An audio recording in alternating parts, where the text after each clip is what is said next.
بسم اللہ الرحمن الرحیم۔ السلام علیکم۔ کہتے ہیں ایک مرید کو زیارت رسول اللہ صلی اللہ علیہ وسلم کا بہت شوق تھا۔ وہ اپنے پیر صاحب کے پاس گئے اور اپنی طلب کا اظہار کیا۔ پیر صاحب نے کہا ٹھیک ہے، میں تمہیں زیارت کا نقصہ کیمیا سمجھا دوں گا، لیکن اس کے لیے 2 دن کا وقت درکار ہوگا، لہٰذا 2 دن تک تم نے ایسے ہی کرنا ہے جیسے میں تمہیں کہوں۔ مرید جو حکم کا غلام تھا راضی ہو گیا۔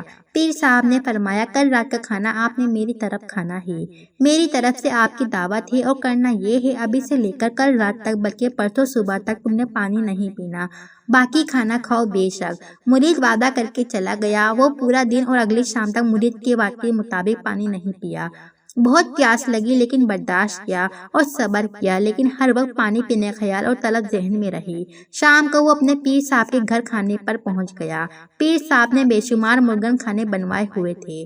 مرید نے حکم کے مطابق تکلف ہو کر کھانا کھایا۔ پانی کی طلب میں شدت اور بھی بڑھ گئی، لیکن پانی پینے کی اجازت نہ تھی۔ پیر صاحب نے فرمایا اب اپنے گھر جا کر سو جاؤ، کل فجر کے بعد میرے پاس آنا۔ مرید چلا گیا اور اگلی صبح جب مرشد کے پاس حاضر ہوا تو پیر صاحب نے پوچھا بیٹا رات خواب میں کیا دیکھا؟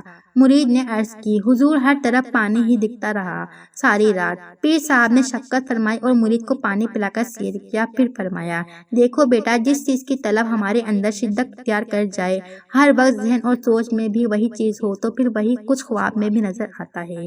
زیارت رسول اللہ صلی اللہ علیہ وسلم کے لیے اپنی طلب میں شدت پیدا کرو، اپنی سوچ کو آپ کی یاد سے مرزین کرو، دیدار کا انتظار کرو، اہتمام کرو تو خود بخود ہی زیارت ہو جائے گی انشاءاللہ، اور ہوتی رہے گی۔ گھر وہ تمہارے آئے نہ آئے نشتر، یار کی آمد کا سماع تو کرو۔ اللہ پاک ہم سب کو اپنے حبیب صلی اللہ علیہ وسلم کی پرنور زیارت نصیب فرمائے۔ السلام علیکم۔